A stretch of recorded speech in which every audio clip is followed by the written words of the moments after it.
This is my true story. I gave my life to raising my son. After my husband died, I moved in with him, believing I would grow old with love around me. I never imagined fear would take its place. Every night, my son's wife leaves food outside my door and tells me not to come out.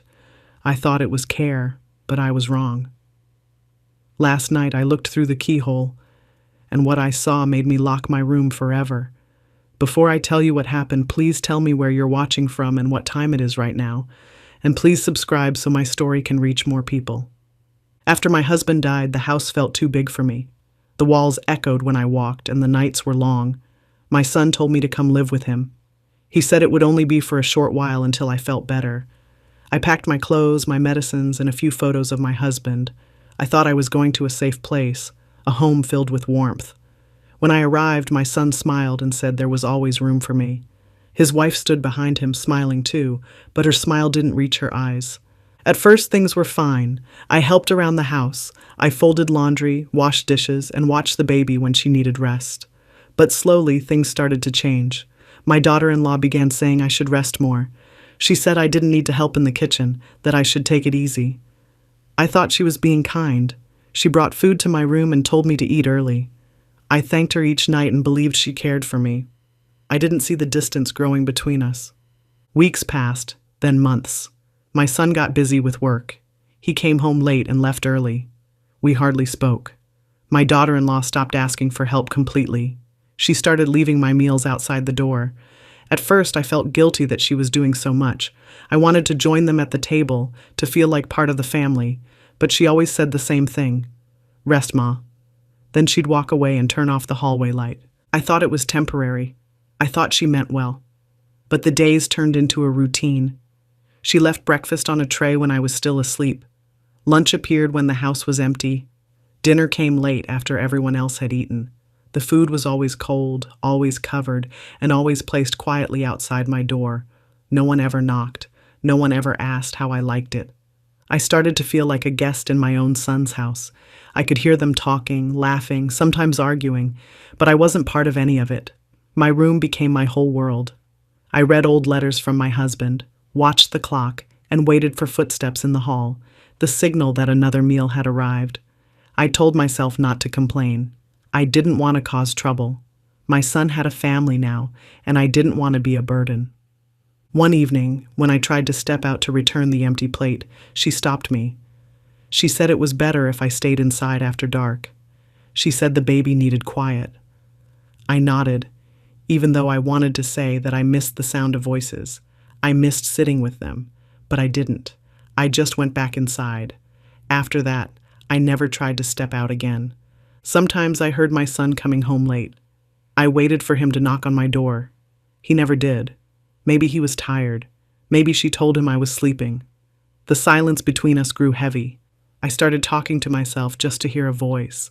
I whispered to the photo of my husband, telling him about my day, about the meals, about how lonely the house felt. There were nights I couldn't sleep. I would listen to the sound of the fridge, the ticking clock, the baby crying in the next room. Everything else was quiet, too quiet. It felt like the house didn't want me there anymore. Still, I stayed grateful.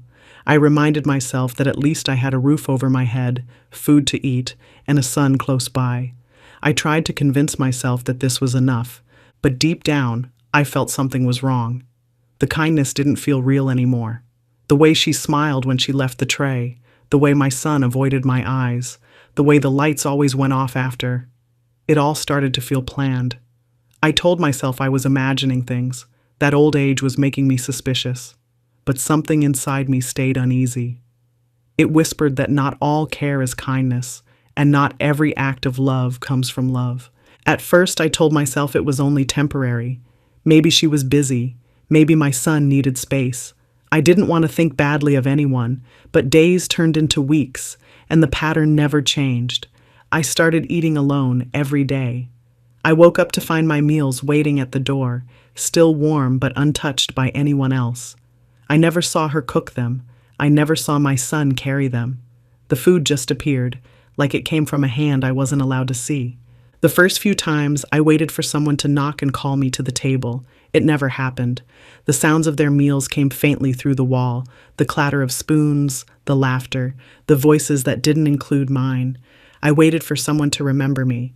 When no one did, I ate alone, staring at the closed door, feeling like a stranger in my son's home. I thought maybe they were giving me privacy. Maybe they thought I preferred to be alone. I told myself not to take it personally. But when I brought my empty tray back to the kitchen, she looked at me with surprise, almost fear. She said, "Oh, I was going to collect that." Her voice was polite, but her eyes were cold. After that, I stopped taking the trays out. I left them outside the door like she wanted. Each day, the same routine. Breakfast, lunch, dinner, placed quietly, taken away quietly. I never saw my son eat anymore. When I tried to talk to him in the mornings, he looked tired and rushed. He said he had work to do, then left. No hugs, no long talks, no warmth. The house felt bigger, emptier, and I started to feel invisible.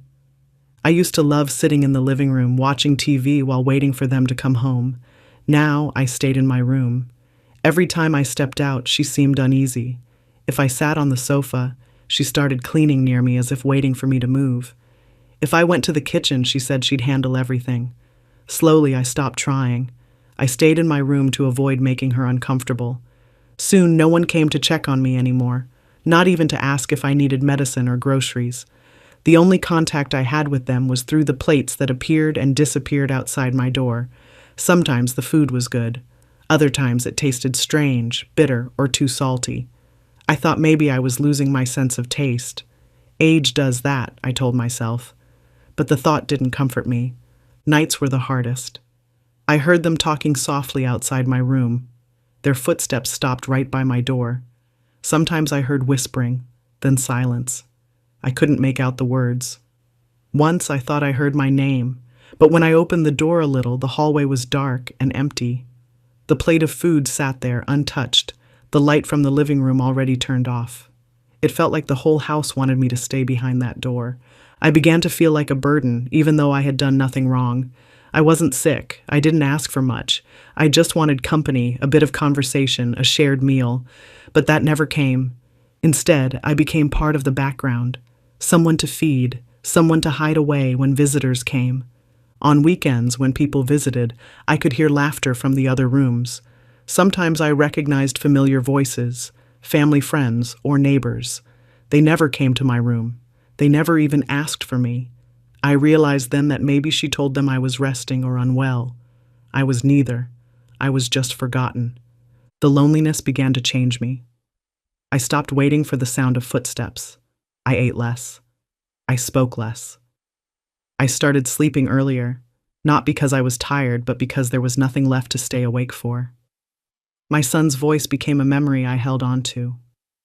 My world shrank to a single room, a tray, and the hope that maybe tomorrow someone would knock and say, "Come eat with us." But no one ever did. Silence has a way of growing, slowly at first, then completely. I began to notice that the house didn't sound like a home anymore. When my husband was alive, our home was full of voices, songs, and the sound of cooking. Here, everything was different. When guests came, I could hear laughter and conversation from the living room. My name was never mentioned. They talked about plans, work, and friends, but not about me. It was like I didn't exist. I waited sometimes, hoping someone would call me to join them, but no one ever did. When I tried to speak to my son about it, he said I was imagining things. He smiled quickly and left the room. It hurt, but I didn't argue. I didn't want to be the reason for tension. I thought maybe if I stayed quiet, things would get better. But the silence didn't go away. It grew heavier.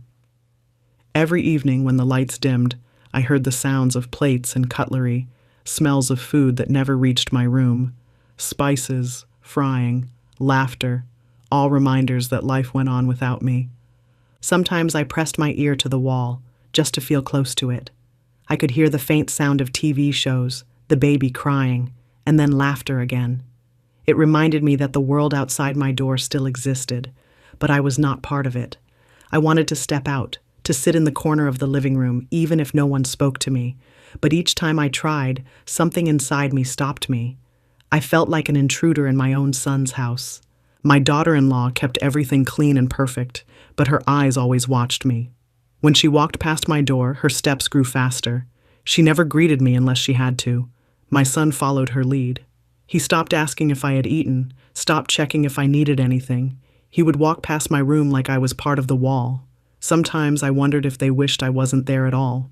During festivals, when family members visited, she made excuses. She told everyone I was resting or feeling weak. I could hear them laughing downstairs, celebrating, while I sat alone with a plate of plain food in front of me. The smells of sweets and new clothes filled the air, but my room stayed empty. I told myself I was too old for gatherings anyway, but my heart knew that wasn't true. I missed being part of something. I missed being seen. The days became long and quiet. I spoke less each day. When I looked in the mirror, I hardly recognized myself. My hair had turned fully white, and my eyes looked tired. There was no light in them anymore. I used to hum songs while folding clothes. Now even that felt pointless. The only sound left in my world was the tick of the clock and the footsteps outside my door. Sometimes I imagine my husband sitting beside me.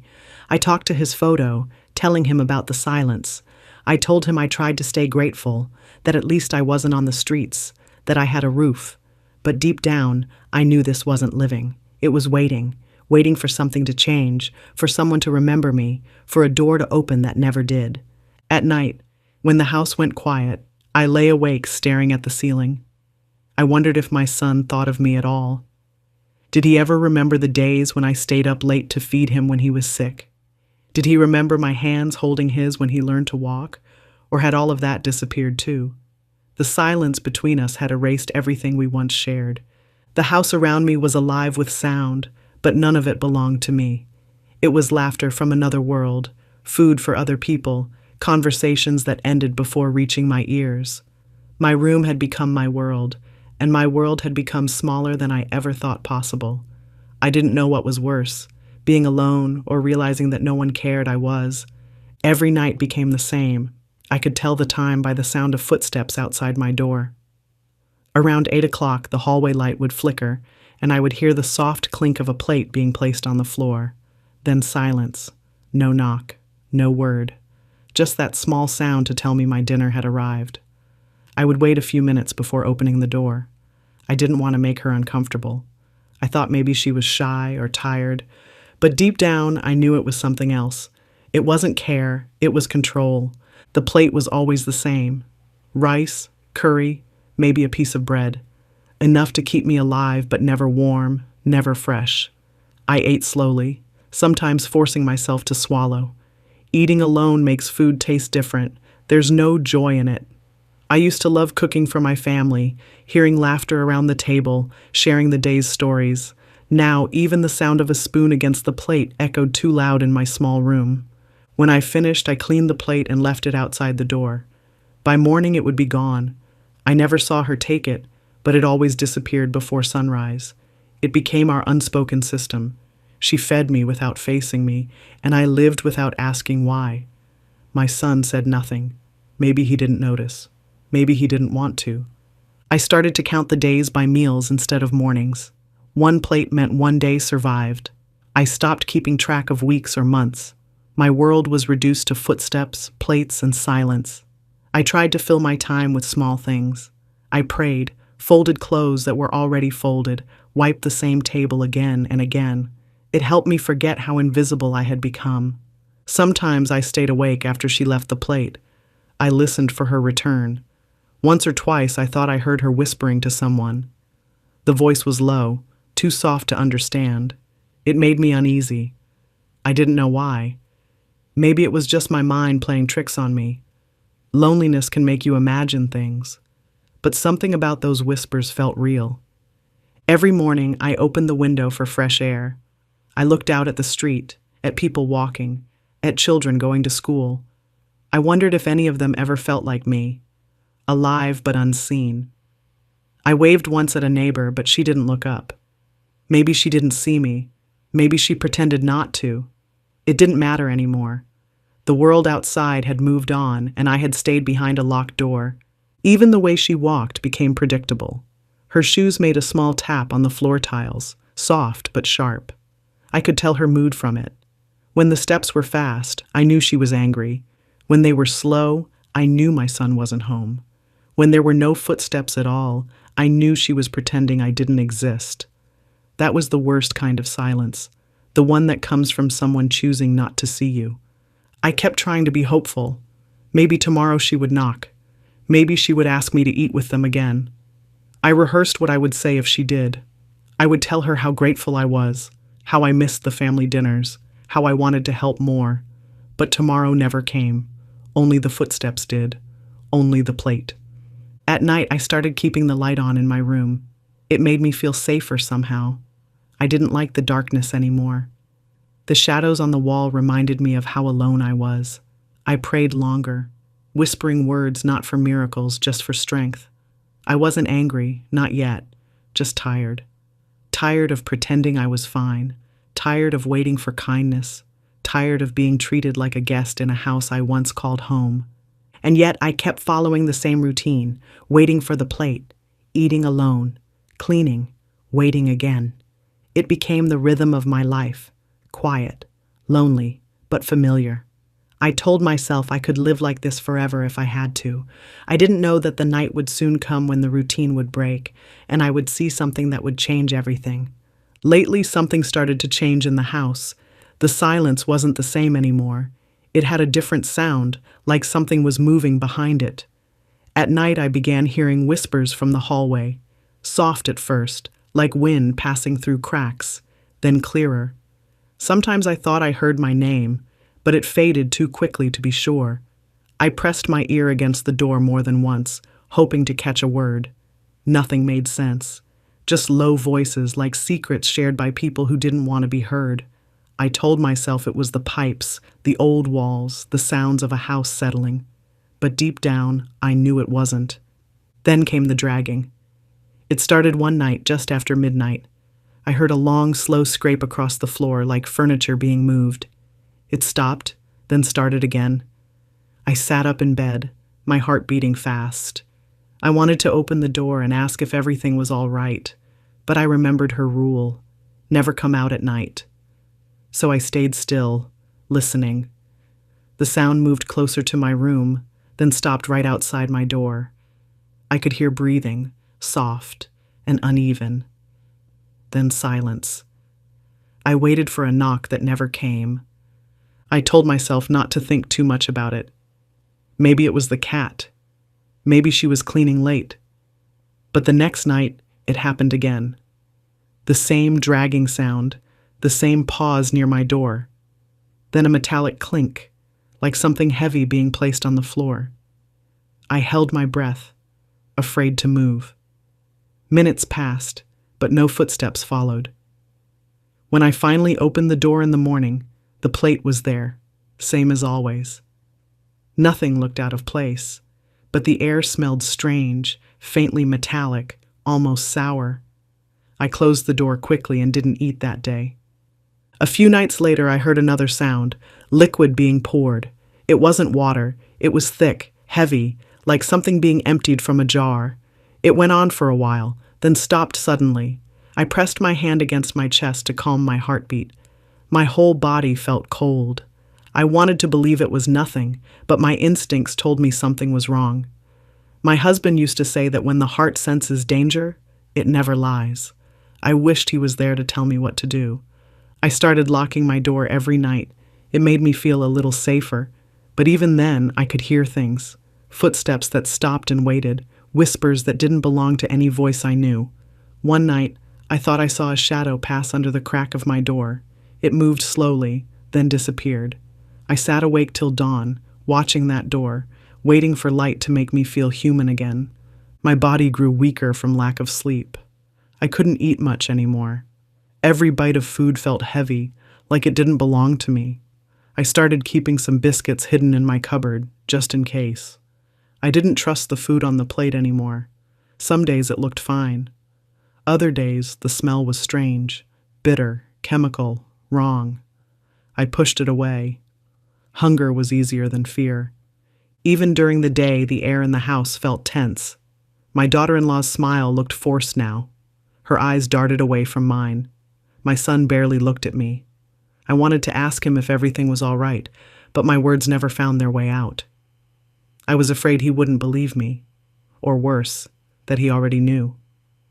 Sometimes I heard doors closing softly, drawers opening, papers being moved.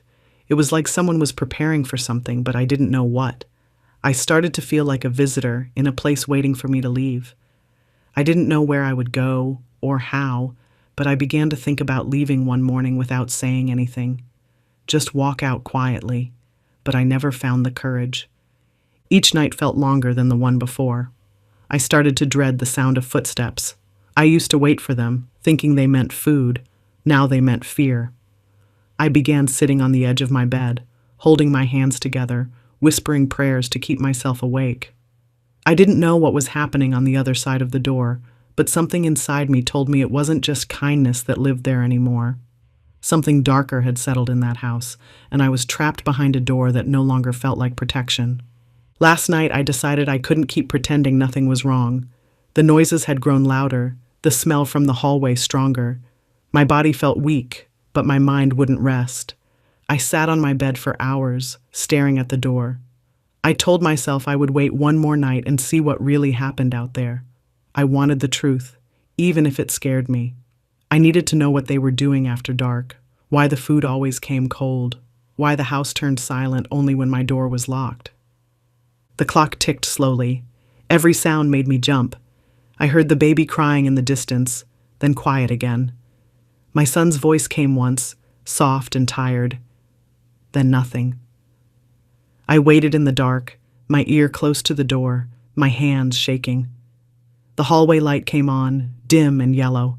My heart started beating fast. I moved to the keyhole and bent down. I hadn't looked through it in months. My hands were cold as ice, but I couldn't stop. I wanted to see. I heard the same footsteps I knew too well, slow, steady, careful. My daughter-in-law's slippers brushed against the floor. The sound stopped right outside my room. I held my breath. I heard the plate touch the ground, a soft clink. Then, instead of walking away, she stayed there. I could hear her breathing. I wanted to move back, but something told me to stay quiet. I needed to know what she was doing. I leaned closer to the keyhole and looked out. The hallway was half dark. The light flickered. I saw her shadow first, bending low near my door. She wasn't leaving food like she always did. She was doing something else. I saw her hand reach for the plate she had just placed. She lifted it, sniffed it, then set it back down. I frowned. Why would she smell the food she made? Then I saw her reach beside her. There were 2 more plates on the floor. I blinked, trying to see better. On those plates were small shapes. Rats. Dead rats. My stomach turned. I wanted to scream, but covered my mouth with both hands. She touched the rats gently, almost checking them. Then she looked at the food again, smiling a little. She whispered something I couldn't hear. The air in the hallway looked heavy, like the walls were holding their breath with me. She stood up, wiped her hands, and looked toward my son's room. Her face was calm, but her eyes looked strange, cold, empty. She turned the lights off and walked away. I didn't move for a long time. My knees hurt from crouching, but I couldn't feel them. My heart was beating so hard it felt like it would burst. I kept looking through the keyhole even after she was gone, afraid that if I moved, she might come back. My body felt frozen. I couldn't believe what I had seen. I tried to tell myself maybe it was something else. Maybe I was wrong. But I knew what I saw. The dead rats. The food she gave me. The way she smiled. Nothing about it was normal. When I finally stood up, my legs shook. I went back to bed but didn't lie down. I sat there until morning, staring at the tray that still waited outside. I didn't open the door. I didn't touch the food. The smell of it made me sick. I tried to pray, but my voice wouldn't come out.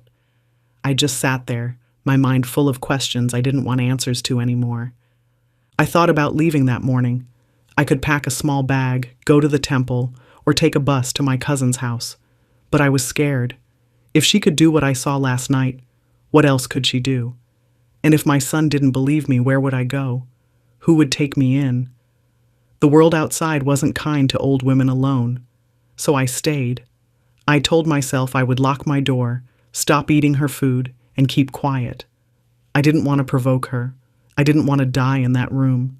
That night, I didn't wait near the door. I moved my chair close and kept the lights on. When the footsteps came again, I didn't move. I didn't breathe. I let her leave the plate and walk away. When the sound faded, I stood up slowly, turned the lock twice, and pushed a chair under the handle. I knew one thing for sure now. I was never opening that door again after dark. Whatever kindness she had once shown me was gone. What was left behind was something cruel, and I had to survive it silently. Through the keyhole, the truth became clear, and it changed everything I thought I knew about kindness. I leaned close enough that my breath fogged the small circle of glass. The hallway was dim, the shadows heavy, the air still. My daughter-in-law was there again, kneeling near the plate she had placed for me. She didn't act like someone delivering food. Her movements were slow and secret. I saw her lift the plate, bring it close to her face, and sniff it. She smiled faintly, then looked around, making sure no one was watching. I stayed frozen, afraid to blink. Next to her on the floor were 2 more plates. They weren't for people. They held small, lifeless bodies, rats, stiff and gray, their tails curled. My heart stopped for a moment. I blinked hard, hoping I was wrong, but when the light flickered again, I saw it clearly. She wasn't placing food. She was testing it. I watched her take a spoon from her pocket, dip it into my curry, and lift it toward one of the dead rats. She touched the spoon to its mouth and waited. Nothing moved. Then she did it again to the second one. Still nothing. She smiled again, as if pleased. I felt sick. My hands shook against the door. I wanted to shout, but my voice was gone. I could only watch. She whispered something I couldn't hear, her face calm and cold. Then she reached into a small cloth bag beside her and took out another container, pouring something from it into the plate she had brought for me. The liquid glistened under the faint light, thick and yellowish. When she was done, she stirred the food slowly, making sure it looked untouched. I realized then that all the strange smells I had noticed before weren't my imagination. The bitterness, the sourness, the metallic taste, it wasn't age or my tongue changing. It was her. She had been doing this for days, maybe weeks. I covered my mouth to stop myself from gasping. My legs trembled. Every part of me wanted to move away from the door, but I couldn't. I needed to see what she would do next. She leaned closer to the plate again, watching it for a few seconds, then smiled wider. She turned toward the corner where a small cat sometimes slept. I saw her call softly, snapping her fingers. The cat came slowly, wagging its tail. She pushed the plate toward it. I pressed my face to the door harder, hardly breathing. The cat licked the food once, then twice. Within moments, its body stiffened.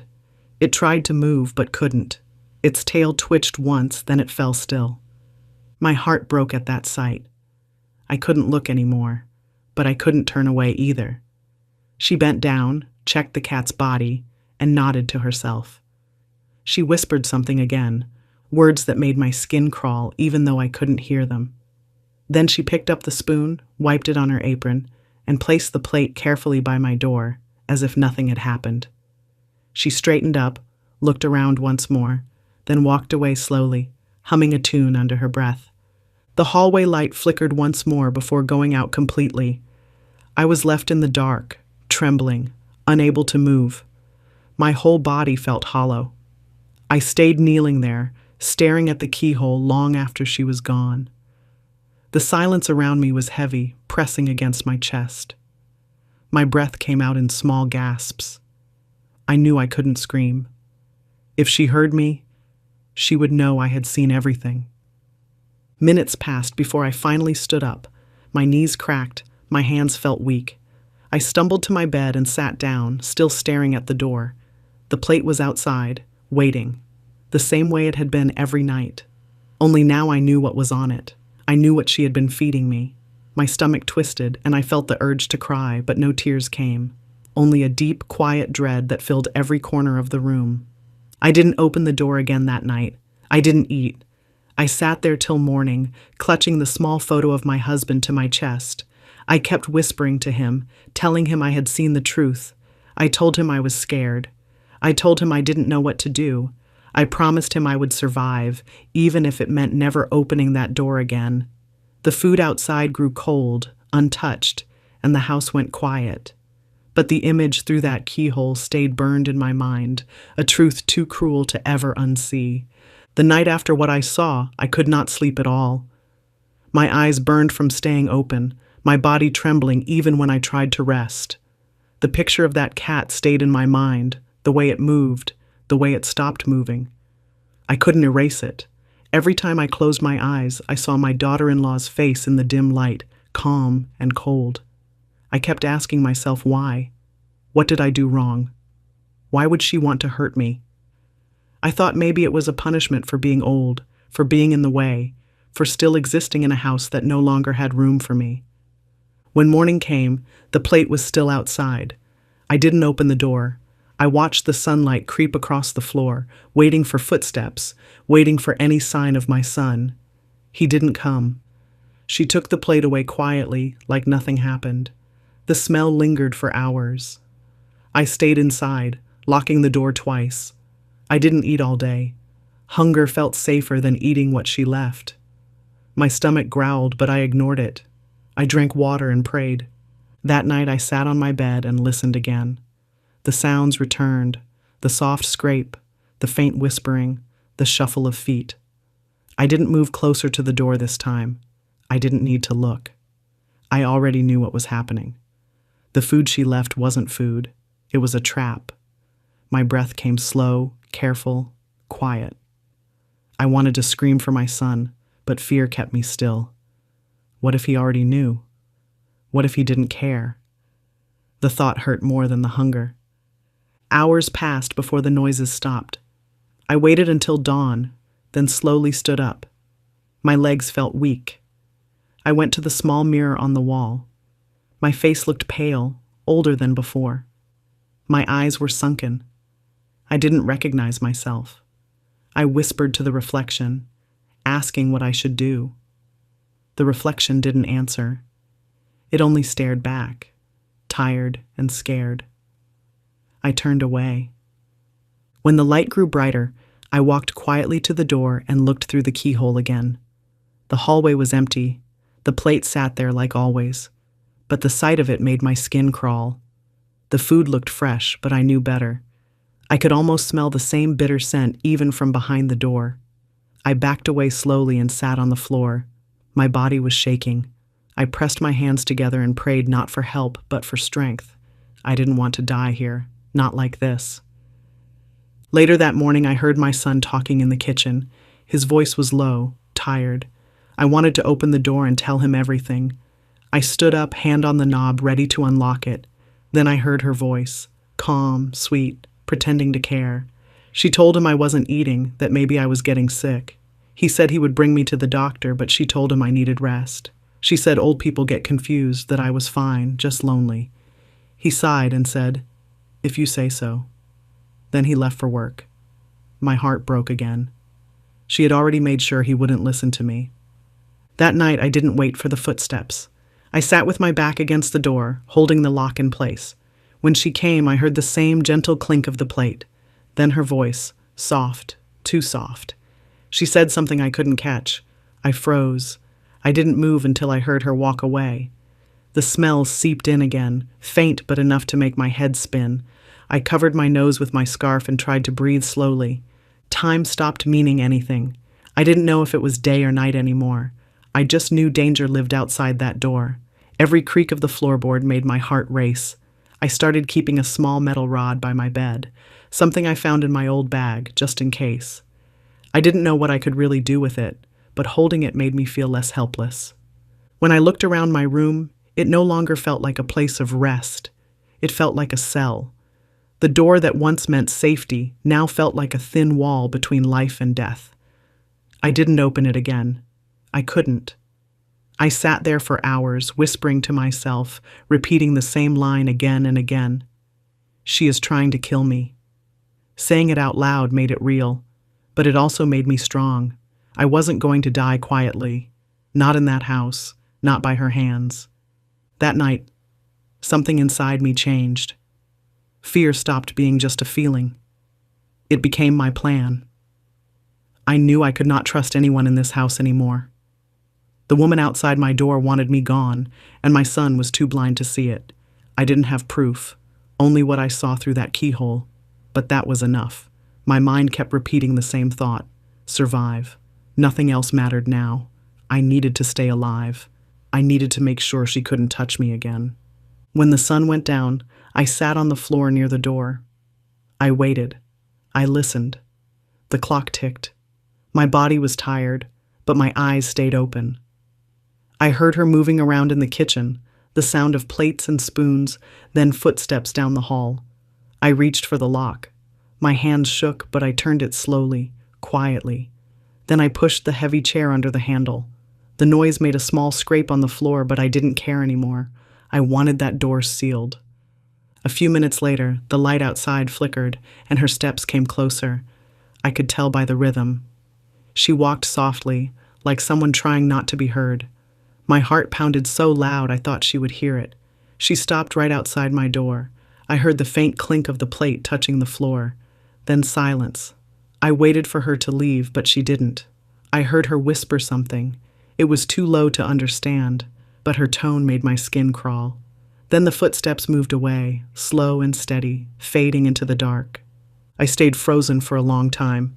My hands clutched the edge of the chair until they hurt. I didn't open the door. I didn't even breathe loudly. The smell from the plate crept through the small gap under the door. It was sharp and bitter, almost like chemicals. My stomach turned. I pushed a towel along the bottom of the door to block it out. Then I sat back down and stared at the lock. That small piece of metal was the only thing standing between me and her. My room looked different that night. It wasn't a room anymore. It was my last bit of safety, my small corner of life. Every sound outside felt like danger. The ticking clock, the hum of the refrigerator, even the wind brushing against the window. All of it made me jump. I kept the lights on, though they hurt my eyes.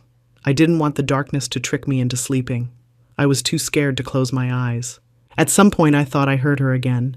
The faint squeak of her slippers, then a slow tap near my door. I held my breath and didn't move. I stared at the handle, waiting to see if it would turn. It didn't. The silence stretched for minutes. Then I heard her voice again, whispering something I couldn't catch. After that, nothing. Only the quiet hum of night. I sat there till morning, my back against the door, my body stiff, my heart still racing. When sunlight finally entered the room, I felt a small relief. I unlocked the door slowly, just enough to peek outside. The plate was still there, exactly where she left it. The food looked normal: rice, lentils, a small piece of bread. But I knew what it was. I could see the faint powder mixed into the curry, small white dots along the edge. My hands trembled. I closed the door again and locked it. I didn't touch the food. I wrapped it in a plastic bag, tied it tight, and pushed it under the bed. I didn't want her to see it gone and know I hadn't eaten. I sat by the window watching the street outside. People walked by, cars passed, life went on. I wanted to shout for help, but my voice stayed trapped in my throat. Who would believe me? I was just an old woman. Everyone thought old people got confused, that our minds made stories. No one would believe that the sweet daughter-in-law was poisoning her mother-in-law. By evening, I felt weaker but calmer. I knew what I had to do. I had to keep that door locked. I had to stop trusting the food, stop trusting her. If I wanted to live, I had to disappear inside this room completely. I looked around and started moving things closer to the door. The chair, a stool, a small table. I blocked the entrance completely. Then I sat down again and whispered to myself, "You're safe now." That night, when she came again, she knocked softly. It was the first time she had ever knocked. I didn't answer. She waited a few seconds, then walked away. My body was trembling, but I didn't move. I stared at the door until morning. For the first time in months, I felt in control. I wasn't her victim anymore.